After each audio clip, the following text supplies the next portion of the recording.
Hello artists, it's been a little while, but I'm back with a really fun video today. I wanted to share 5 art books I'm absolutely loving right now, and one that turned out to be kind of a funny fail. If you're someone who paints for the love of it, for therapy, for joy, for color, then I think you'll really enjoy these. These are books I keep reaching for when I need inspiration lately, when I want to reconnect with the playful side of creating, or when I just want to soak in some beautiful imagery. I'll link the ones I can find on Amazon. If you want to check out these books, you'll have the link below. And if there's one you're especially curious about, let me know in the comments. I'd love to do a flip through or a deeper dive in another video. The first book I want to talk about is a little bit different. It's called Life in the Studio by Frances Palmer, and this book is pure visual joy. Frances Palmer is a potter, but her whole life is infused with creativity, from her garden to her photography to her ceramics. It just feels like a creative retreat. It's actually one of the books I'm using this month as inspiration inside my monthly membership, the Joy Art Club, and by this month I mean April, which will come soon, and also for the new course I'm creating that's all about florals. There's a reason for that. Life in the Studio is full of beautiful vases and stunning floral arrangements. It's like a floral lover's dream with rich visuals and a sense of calm, intentional artistry. There's not a ton of text, which I personally love. It lets you experience the images and really soak in the atmosphere of her creative life. This is actually the only book in today's video that is not really about painting or art, but I think it is inspiring, where are my words, nonetheless, and it is actually perfect as an inspiration book for painting and studying florals and floral arrangements. Okay, let's move on to book number 2. This one is just pure playful creativity. It's called Draw What You See, and it's based on the concept of turning random ink blots into characters, animals, and silly little scenes.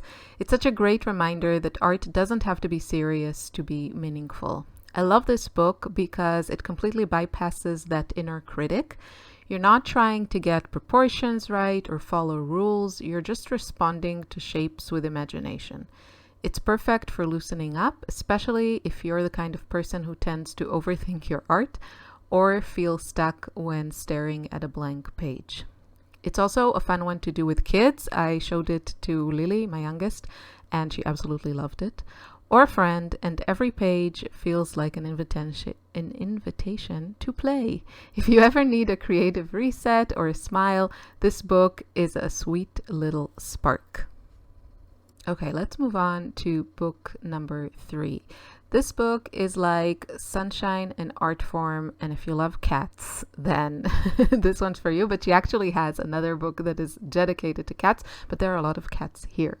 Painting Happiness by Runyan is full of joy, humor, and gentle encouragement to just create. Her style is loose, quirky, and so refreshingly imperfect. It's a great reminder that your art doesn't need to be good to be meaningful. She also has some really fun videos on YouTube, so check that out. There are tons of adorable animals, playful prompts, and lots of color, and you can really feel her love for the creative process on every page. I find this book especially comforting when I'm in a funk or feeling blocked. It helps me reconnect to the fun of painting rather than worrying about the outcome. And it just has a nice feel to it. The pages have this really nice kind of matte paper, and it's just really nice to hold it. And again, there's not too much text, just enough to guide you, but mostly it's a visual experience that pulls you right into her world. It's one of those books that make you want to grab your sketchbook and watercolors and paint immediately. Book number 4. This one's a bit more of a classic, but if you are a color lover, the life and works of Monet is such a feast. Monet's work has that dreamy, emotional quality that always reminds me why I fell in love with painting in the first place. This book is beautifully curated. It's not overly academic, which I appreciate. It has just enough information to give you insight into Monet's process and his life, but mostly it's about the artwork. And the imagery, as you can see, is gorgeous. Big full-page images that really let you see the way he layered light and color. I have a bit of, like, I decided that this spring I'm going to visit his house in Giverny. I don't know if that's going to happen, but I can dream. I think it's especially inspiring for intuitive painters or anyone who paints to express mood and feeling. If you've ever just stood in front of a Monet and felt your whole nervous system relax, this book really brings that feeling home. Now, the last book. This one is my heart right now. I've been deep in a Fauvist phase lately, and The Reign of Color is such a rich book. The Fauves were fearless with color, vibrant, emotional, even a little rebellious, and that's exactly what I've been craving in my own art. You know, I'm all about the color. This book is packed with bold, beautiful paintings that just jump off the page. It's less about the words and more about immersing yourself in this wild world of color. I'll flip through this when I want to break out of a rut or feel a little braver with my palette. I actually used some of the images as inspiration to just like test these artists' palettes in, I want to say, February in the Joy Art Club. It's a more specific book, not as easy to find as some of the others, but if you love expressive color and want to study how artists have used it in powerful ways, this one is a gem. I'm seriously tempted to do a whole video just about my Fauvist books, so let me know if you're interested in the comments below. Okay, time for a little honesty. This was my recent book buying fail. I found what I thought was going to be this amazing Frida Kahlo exhibition catalog from the Victoria and Albert Museum.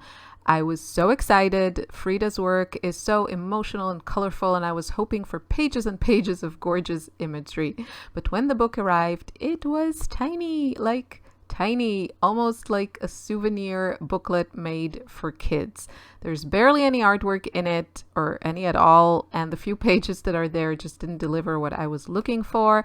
I'm sharing it because I think we've all had our moments where we buy a book online thinking it's one thing and it turns out to be totally different. It's probably completely my fault for not checking all the specifications, but yeah.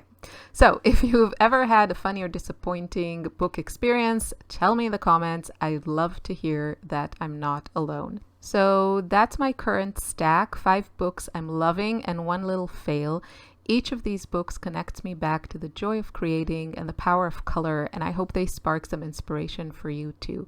If any of them caught your eye and you want to see a flip through or hear more, just let me know in the comments, and don't forget to check out the links in the description. I've added links for the books that are available online.